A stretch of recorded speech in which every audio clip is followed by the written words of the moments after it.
பள்ளியிலே படிக்கின்ற மாணவர்கள் மன உளைச்சல் இருந்தாங்க, ஆல் பாஸ் போட்டு கொடுத்த எல்லாத்துக்கும் ஆல் பாஸ். கல்லூரியிலே படிக்கின்ற மாணவர்கள் ஆன்லைனில் வகுப்பு நடத்தினோம், ஓராண்டு வீணா போய்விட என்று கவலைப்பட்டுக் கொண்டிருந்தார்கள். அவருடைய கவலை நீக்கின்ற விதமாக ஆன்லைனில் வகுப்பு நடத்தினோம், ஆன்லைனிலே தேர்வு நடத்தினோம்.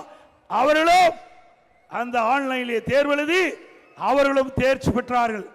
இப்படி அனைத்து இந்திய அண்ணா திராவிட முன்னேற்ற கழக ஆட்சியிலே மக்களுக்கு தேவையான உதவிகள், மாணவருக்கு தேவையான உதவிகள், இளைஞர்களுக்கு தேவையான உதவிகள், தொழிலாளிக்கு தேவையான உதவிகளை அவ்வப்போது சரியான நேரத்தில் திட்டமிட்டு செயல்படுத்திய காரணத்தினால அண்ணா திமுக ஆட்சி பொற்கால ஆட்சி என்று மக்களால் போற்றப்படுகிறது.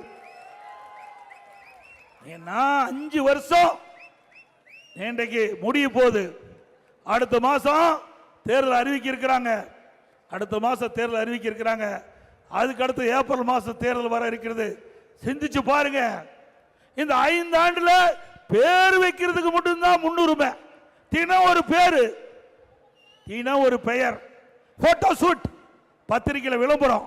இதுதான் ஸ்டாலினுடைய அரசாங்கத்தினுடைய நிலைமை.